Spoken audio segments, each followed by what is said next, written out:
नमस्कार, मैं डॉक्टर लक्ष्मण हूँ। Doctor L square multi speciality homeopathy clinic में आप लोगों को और एक बार स्वागत है। आज जिस टॉपिक के बारे में मैं बोलना चाहूँगा वो है सायाटिका।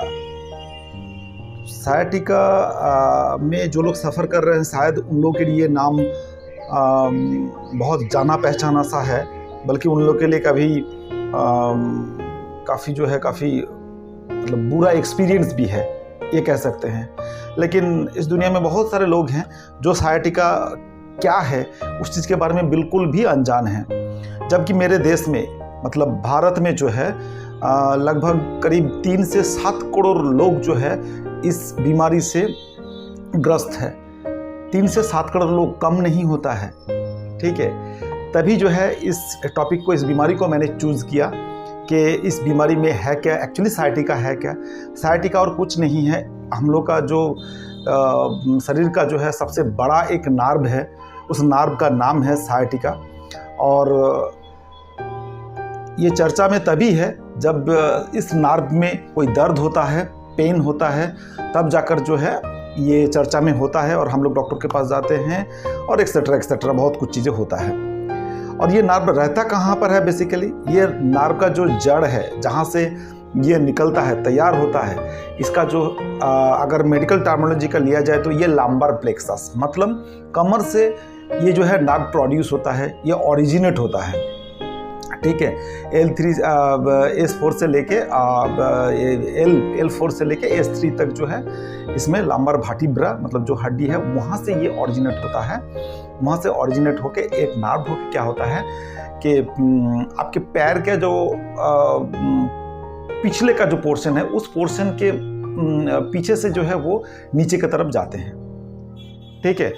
तो अगर कभी भी आपको इनकेस के दर्द आपको हो रहा है और पैर के पीछे के हिस्से से, कमर से लेके पैर के पीछे के हिस्से से नीचे की तरफ जा रहे हैं, इसका मतलब आपको सोचना चाहिए कि आपका सायाटिका नर्व में कुछ प्रॉब्लम हो रहा है, ठीक है। तो सायाटिका नर्व में अगर प्रॉब्लम होता है तो फिर आपको पता कैसे चलता है? एक तो है, मैंने जैसे बोला कि आपको पीछे से जो है पीछे से ये दर्द होगा। सिर्फ क्या दर्द के साथ साथ जो है पैर में जो है टिंगलिंग मतलब झुंझुनाहट महसूस होना, नामनेस मतलब अषाढ़ जैसा कि मतलब सेंसेशन ना रहना, थोड़ा बहुत सेंसेशन कम मिलना, उसको नामनेस बोलते हैं। टिंगलिंग मतलब झुंझुनाहट होना या बहुत ज़्यादा सीवियर दर्द होना, ये हो सकता है। और जब भी पैर के पिछले के हिस्से से होगा तब आप उसको सोच सकते हो कि क्या है, आपका सायाटिका नर्व की वजह से ये चीज़ हो रहा है, ठीक है। अब इसमें ये नामनेस, ये टिंगलिंग मतलब ये झुंझुनाहट, ये नामनेस या ये दर्द होता क्यों है? क्योंकि उससे पहले जो है आपको रूट को एक समझना पड़ेगा कि हम लोग का कमर जो है कैसे तैयार हुआ है। जो स्पाइन है, हम लोग का जो बैकबोन है, वो बैकबोन एक के ऊपर एक ऐसे बैठा है ना। तो और इसके बीच में, ताकि ये बैकबोन मूव कर पाए, तो इसके बीच में एक डिस्क होता है, तो जिसके बीच में और एक हड्डी रहता है ताकि ये हड्डी इस तरह से मूव कर पाए, है ना, इजीली मूव कर पाए, जिसको डिस्क कहा जाता है, ठीक है। तो कभी कभी क्या होता है कि ये डिस्क हार्निएटेड मतलब ऐसे करके बाहर की तरफ आ सकते हैं, या बाहर की तरफ जो है बाहर की तरफ स्लिप हो जाता है, तो इसको बोलते हैं हार्निएशन। तो जब भी स्लिप हो जाते हैं तब क्या होता है, इसी के साइड से ही तो वो नर्व ओरिजिनेट हुआ है, प्रोड्यूस हुआ है। तो जब भी ये डिस्क जो है ऐसे करके सामने की तरफ या पीछे की तरफ थोड़ा सा आएगा तो डेफिनेटली क्या होगा, आपको उस नर्व में जो है प्रेशर डालेगा। तो नर्व में प्रेशर डालेगा तो क्या होगा, आपको दर्द या नामनेस या टिंगलिंग इस तरह का चीज़ें डेवलप होगा। तो इसीलिए इसको बोलते हैं कि हार्निएटेड डिस्क, जिस वजह से ये चीज़ डेवलप हो सकता है। और ये जो नर्व रूट, जो कैनल जिसके अंदर से ये नर्व गया है, अगर वो रूट, वो जो कैनल, वो जो छेद है, वो छेद अगर शुरू हो जाएगा तो भी नर्व के ऊपर प्रेशर पड़ेगा। उसको बोलते हैं कि स्पाइनल कैनाल स्टेनोसिस। स्पाइन जिस कैनल के अंदर गया है उस कैनल अगर शुरू हो जाएगा, नैरो हो जाएगा, तो फिर क्या, तब भी नर्व के ऊपर प्रेशर पड़ेगा। इसीलिए उसको स्पाइनल कैनाल स्टेनोसिस बोलते हैं, स्पाइनल स्टेनोसिस बोलते हैं। उसकी वजह से भी हो सकता है। और क्या है कि यहाँ पर ये हार्निएटेड नहीं हुआ है, लेकिन इसका जो है ये हड्डियों का जो है क्षय हुआ है। क्षय होके क्या हो रहा है, यहाँ पर जो है जम जा रहे हैं, जो कि आपको एक नर्व के ऊपर वो भी प्रेशर डाल रहे हैं, जिसको आप डिजेनरेटिव चेंजेस हम लोग बोलते हैं, या आर्थराइटिस, ऑस्टियो आर्थराइटिस भी हम लोग बोल सकते हैं, जिस वजह से हो सकता है ये चीज़, है ना। स्पॉन्डिलोलिथियासिस, मतलब स्पॉन्डिलाइटिस के साथ साथ वहाँ पर एक्स्ट्रा जो है एक्स्ट्रा कैल्सिफिकेशन हो रहा है, उसको स्पॉन्डिलोलिथियासिस बोल रहा है, जो कि आपके उस नार्व को प्रेशर डाल रहा है, या तो कोई वहाँ पर ट्यूमर हुआ हो, या तो कुछ सिस्ट हुआ हो जो हड्डियों में है, नार्व के जो नार्व को प्रेशर डाल रहा हो। तो ये सब चीज़ों की वजह से भी ये चीज़ मेनली डेवलप्ड होता है। ठीक है, तो ये सब जब चीज़ किसी को होता है तो फिर आपको क्या क्या चीज़ इग्नोर नहीं करना चाहिए। एक तो है, अगर आपका पहले से कोई भी इंजरी है, ठीक है, उस इंजरी को आपको फिर से पूरी तरीके से उसका केयर और कंसर्न लेना शुरू करना चाहिए। ठीक है, और आपको अगर आपका वेट बहुत ज़्यादा है तो वेट को रिड्यूस करने का कोशिश आपको कर देना चाहिए। ओबेसिटी है तो उसको कंट्रोल में रखना चाहिए। ठीक है, आपका जो जॉब है उसका ध्यान रखना चाहिए। जॉब है मतलब क्या है कि बहुत ज़्यादा आप ज़्यादा झुकने वाला जॉब ना किया करो, या अगर झुकने वाला जॉब कर भी रहे हो तो फिर बहुत ज़्यादा वजन के साथ उसको वेट लिफ्टिंग ज़्यादा मत करो। ठीक है, अगर डायबिटीज़ है तो उसका प्रॉपर केयर करो। अगर फिजिकल एग्जामिनेशन, फिजिकल एक्सरसाइज, वो भी काफ़ी हद तक इस बीमारी के लिए काफ़ी इंपॉर्टेंट होते हैं। अगर इनमें से देखा जाए कि साइटिका नर्व का जो प्रॉब्लम इतना सीवियर मैं बता रहा हूँ, तो ये दो तरह का होता है। एक तो है एक्यूट इन नेचर, एक chronic in nature. Chronic in nature बहुत सारे लोग बहुत सालों से इसको झेलते आए हैं। ठीक है, मतलब बहुत सालों से कभी पेन होता है, कभी पेन होता है। ऐसे तो प्रैक्टिकली क्या होता है, कभी जो ये नामनेस, ट्रिंगलिंग और ये पेन अचानक होता है, और ऐसे ही कुछ लोगों का ठीक भी हो जाते हैं। ऐसा ज़रूरी नहीं है कि सबको मेडिकेशन या एक्स्ट्रा केयर का ज़रूरत पड़े। ठीक है, बहुत सारे लोग या बहुत सारे पेशेंट ऐसे भी हैं जिनको ना तो कोई मेडिसिन, ना तो कोई एक्सरसाइज का, किसी भी चीज़ का ज़रूरत नहीं पड़ता है। ऐसे भी ठीक हो सकता है कुछ दिनों के अंदर।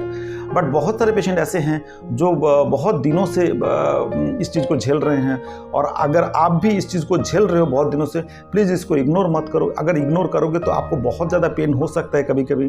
ठीक है, या इवन आपका जो फुट ड्रॉप मतलब आपका पैर जो है, पैर में कोई सेंसेशन ना रहना। ठीक है, जो पैर है वैसे ही जो है ऐसे हो जाएगा, जिसमें पूरा कोई भी सेंसेशन नहीं रहेगा, तो जिसको फुट ड्रॉप बोलते हैं। तो ये सब चीज़ भी डेवलप हो सकता है। तो इसीलिए अगर आपको ये तकलीफ हो रहा है और अचानक अगर ठीक हो जाए तो कोई प्रॉब्लम नहीं है, इससे कोई दिक्कत नहीं है। लेकिन अगर आप देख रहे हो कि बहुत सालों से या बहुत महीने से ये प्रॉब्लम हो रहा है, बट फिर भी ये ठीक नहीं हो रहा है अपने से, तो फिर डेफिनेटली आपको एक डॉक्टर के साथ कंसल्ट करना चाहिए और उसका केयर एंड कंसल्ट शुरू कर देना चाहिए। उसके साथ साथ जो आपका ट्रीटमेंट प्लान में होना चाहिए वो है आपका जो जॉब है, जो मैंने बोला, इसका ध्यान रखना बहुत इंपॉर्टेंट है कि ज़्यादा वेट लिफ्टिंग ना करो, सामने की तरफ झुकने का वाला कम जो है वो कम करो। और दूसरा चीज़ क्या है कि फिजिकल एक एक्सरसाइज जो है वो शुरू कर दो। ठीक है, अगर आपका वेट ज़्यादा है तो उसका जो है कम कैसे करोगे, उसका भी आप प्लान आप शुरू कर दो। और क्या है कि आपका जो डायबिटीज़ है, अगर आपको डायबिटीज़ है तो फिर डायबिटीज़ का भी आप केयर कंसर्न शुरू कर सकते हो। इसको डायग्नोसिस करने के लिए आपका डॉक्टर आपको क्या क्या सजेस्ट कर सकता है। एक तो है कमर का कोई एक्सरे अगर आपको सजेस्ट कर सकता है, या एमआरआई या तो सीटी स्कैन आपको सजेस्ट कर सकता है, या एनसीवी स्टडीज़ मतलब नार्व कंडक्शन वेलोसिटी स्टडीज़ जो है ये डॉक्टर आपको सजेस्ट कर सकते हैं। इलेक्ट्रोमायोग्राफी या माइलोग्राम भी सजेस्ट कर सकते हैं इन case of severe sciatica pain जो है आपके डॉक्टर आपको ये सजेस्ट कर सकते हैं। और क्या हो सकता है, आप क्या करोगे, आपको क्या करना चाहिए, आपको जो करना चाहिए ice therapy, heat therapy and exercise या फिजियोथेरापी का भी जो है आपको एडवाइस किया जा सकता है। आइस थेरापी मतलब क्या है कि पहला जो है 1 महीना या 15 दिन या 20 दिन जो है आपको रेगुलर एक आइस पैक बना के जो है 20 मिनट्स का एक सेशन करके पूरे दिन भर में बहुत बार लेना चाहिए, 2 बार 4 बार जितने भी आपके लिए मुमकिन है। अगर आपको एक्यूट प्रॉब्लम हो रहा है तो उसको आप आइस थेरापी कहा जाता है, जिसका एक आइस पैक बना के आप रोज़ दिन 20 मिनट्स करके उसको दे सकते हो, और एक दिन में 3 बार या 4 बार इस चीज़ को कर सकते हो। कितने दिनों के लिए कर सकते हो, 15 से 20 दिन तक आप कर सकते हो। 15-20 दिनों के बाद आपको क्या करना है, फिर ऑल्टरनेटिव हीट थेरापी, इसी तरह का एक हीट पैड लो, हीट पैड लेके भी जो है उसको 20 मिनट्स का सेशन बनाओ। ठीक है, 20 मिनट्स देने के बाद जो है वो इसी हिसाब से पूरे दिन भर में 3 या 4 बार आप दे सकते हो। तो इस हिसाब से देखोगे आपको काफ़ी हद तक आराम मिलेगा। उसके साथ साथ आपका डॉक्टर जो है आपको कुछ फिजियोथेरेपी का एडवाइस कर सकते हैं, या फिजियोथेरेपिस्ट वाले जो है आपको कुछ एक्सरसाइज दिखा सकते हैं। और एक चीज़, जब भी आप अगर आपको इस तरह का सीवियर दर्द हो रहा है तो डेफिनेटली आपको खुद से कोई डिसीजन नहीं लेना चाहिए। आपको अपने कोई भी एक नज़दीकी डॉक्टर से आपको कंसल्ट करना चाहिए, और डॉक्टर आपको क्लिनिकली जो है इवैल्यूएट कर सकते हैं, या आप भी खुद भी इवैल्यूएट कर सकते हो कि आपको ये तकलीफ़ है कि नहीं, आपको साइटिका है कि नहीं। कैसे आप इवैल्यूएट कर सकते हो कि अगर आप क्लिनिक में जाते हो, डॉक्टर आपको बोल सकते हैं या पूछ सकते हैं कि थोड़ा सा चल के आप दिखाओ, तो चलोगे तो क्या होगा, आप अपना नॉर्मल जो चलना, अगर साइटिका नर्व में प्रॉब्लम है तो आप नॉर्मल तरीके से चल नहीं पाओगे। एक नॉर्मल जो गेट होता है वो नॉर्मल गेट आपका नहीं रहेगा। गेट मीन्स जो है आपका चलने का जो तरीका है उसमें बदलाव होगा। तो डॉक्टर ये ऑब्जर्व जरूर कर पाएंगे कि नहीं, आप नॉर्मल तरीके से, नॉर्मल जो आपका स्टेपिंग होना चाहिए वो स्टेपिंग आप नहीं कर पा रहे हो, तो फिर वो एक साइटिका नर्व का इन्वॉल्वमेंट को दर्शाता है। और दूसरा चीज़ क्या है, आपको क्लिनिकली आपको लिटा के आपके एक पैर को जो है ऊपर की तरफ फर्स्ट जो है 35 डिग्री एंगल तक जो है रेज मतलब उठाने के लिए बोल सकते हैं। फिर डॉक्टर आपको पूछेंगे कि आपका कमर में दर्द हो रहा है कि नहीं हो रहा है। ठीक है, अगर दर्द नहीं तो उसे 35 से लेकर फिर 75 तक जाएंगे एंगल। 75 एंगल में जो है आपको दर्द हो रहा है कि नहीं हो रहा है वो भी डॉक्टर आपको पूछेंगे। अगर आपका नर्व इन्वॉल्वमेंट है तो आपको कमर में दर्द जरूर होगा। और क्या है, फिर अगर 75 में भी नहीं हो रहा तो फिर उसके ऊपर जाके इस तरीके से 3 स्टेप में इस क्लिनिकल ऑब्जर्वेशन को आपके डॉक्टर कर सकते हैं, या तो आप खुद भी कर सकते हो। उसके बाद डॉक्टर आपको शायद ये रेडियोग्राफी या जो भी मैंने बताया कि एक्सरे हो, MRI हो, सिटी स्कैन, ये सब चीज़ों का एडवाइस आपको दे सकते हैं। लेकिन जब भी अगर ये आपने से ठीक नहीं हो रहा तो इसका सॉल्यूशन जैसे मैंने बताया कि अगर आपको ओबेसिटी है या वेट गेन है तो उसको आप सीधा करो। अगर आप इनएक्टिवेट हो, ऑफिस वर्कर हो, तो फिर क्या है, आपको अपना एक्सरसाइज वगैरह शुरू कर देना चाहिए। तीसरा क्या है, अगर आप डायबिटिक हो तो डायबिटिक का सुपर कंट्रोल होना चाहिए, बहुत अच्छा कंट्रोल होना चाहिए। चौथा क्या है, आपको आइस पैक का इस्तेमाल करना चाहिए। आइस पैक मतलब रोज दिन, आइस पैक मतलब एक सेशन जो है 20 मिनट्स का होगा। ऐसे 3-4 बार जो है आप रोज दिन दे सकते हो, वो भी अगला 15 से 20 दिन के लिए, 2 हफ्ते के लिए आप दे सकते हो। 2 हफ्ते के बाद क्या होगा, आप अपना हीट पैड का या हीटिंग थेरेपी का जो है आप इस्तेमाल कर सकते हो। आपका फिजियोथेरेपी रेगुलर बेसिस पे आप कर सकते हो, ये सब चीज़ रेगुलर कर सकते हो। उसके साथ साथ क्या है, अगर आपका डॉक्टर आपको देखते हैं कि ये सब एक्सरे या MRI करने के बाद कि नहीं सच में बहुत ज़्यादा सीवियर इश्यूज़ है, सपोज मानो जैसे कि कोई डिस्क जो है प्रोलैप्स हो गया है, तो डिस्क अगर प्रोलैप्स हो गया, बाहर निकल गया है, तो डेफिनेटली काफ़ी सीवियर पेन होगा आपको, काफ़ी सीवियर। या डिस्क जो है, डिस्क मतलब स्लिप हो गया है, मतलब थोड़ा सा निकला है, तो फिर वो काफ़ी दर्द होगा आपको। एंड वो एक्यूट दर्द में आपको हॉस्पिटलाइज करना ही पड़ेगा। आप डॉक्टर के मतलब नहीं कर पाओगे, नहीं बर्दाश्त कर पाओगे, और उसमें इमरजेंसी सर्जरी का जरूरत भी पड़ेगा, क्योंकि उस डिस्क को फिर से जो है नॉर्मल तरीके से इस जगह पे बिठाना बहुत इंपॉर्टेंट है। जब तक नहीं बिठाओगे तब तक आपका दर्द कैसे कम होगा, है ना। तो इसीलिए डायग्नोसिस होना बहुत जरूरी है। किसको मेडिकेशन में, एक्सरसाइज में या कंजर्वेटिव ट्रीटमेंट में ठीक किया जा सकता है, या किसको सर्जरी का जरूरत पड़ सकता है। ठीक है, अगर MRI में या एक्सरे में देखा जाता है कि नहीं आपका जो स्पाइनल कैनल है वो काफ़ी ज़्यादा शुरू हो गया है, ठीक है, तो उसमें काफ़ी ज़्यादा मतलब बहुत सीवियर तरीके से जो है वो नैरो हो गया है। ठीक है, तो फिर आपका डॉक्टर जो है आपको सर्जरी का एडवाइस दे सकते हैं। लेकिन फिर भी मैं आपको बताऊं, in case of spinal canal stenosis, homeopathic medicine जो है काफ़ी हद तक आपको हेल्प कर सकता है। अगर बहुत सीवियर नहीं है तो फिर आपको सर्जरी करने का ज़रूरत नहीं है। होम्योपैथी कैसे आपको सर्जरी, मतलब जैसे कि देखो, एक डिस्क हर्निएशन या डिस्क प्रोलैप्स के लिए मैंने आपको सर्जरी का डेफिनेटली एडवाइस किया, लेकिन जहाँ पर स्टेनोसिस है वहाँ पर होम्योपैथिक मेडिसिन को मैं आपको क्यों एडवाइस कर रहा हूँ। ठीक है, अगर बहुत ज़्यादा प्रॉब्लम नहीं है तो आप डेफिनेटली होम्योपैथिक मेडिसिन आपको हेल्प कर सकता है। कैसे कर सकता है, जब स्टेनोसिस हो गया है तो आप बोलोगे कि डॉक्टर साहब वो कैनल क्या फिर से चौड़ा हो सकता है, तो फिर चौड़ा नहीं हो सकता है मेडिसिन में, तो फिर तो उनको तकलीफ रहेगा। नहीं, ऐसा नहीं है। हम लोग जितने भी सारे ह्यूमन बीइंग हैं, सबका जो है, अगर कैनल देखोगे, कैनल का जो डायमीटर होता है वो डायमीटर एक ही जैसा नहीं होता है। सपोज मानो कि आपका डॉक्टर जो है आपका MRI करते हैं और आपका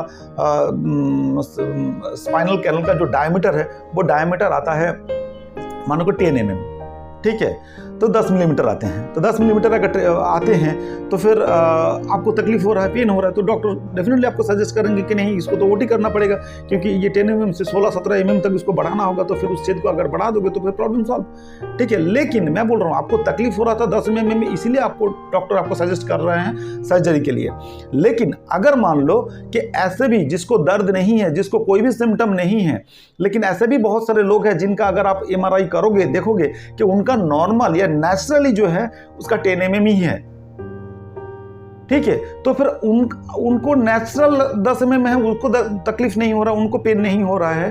ठीक है, लेकिन आपको 10 mm है तो फिर आपको प्रॉब्लम हो रहा है क्यों? ठीक है, तो यही चीज है। तो होम्योपैथी मेडिसिन क्या हो सकता है, जो 10 mm आपका जो छेद हो गया है उसी छेद में आपके नर्व को एडजस्ट करने में मदद करेगा।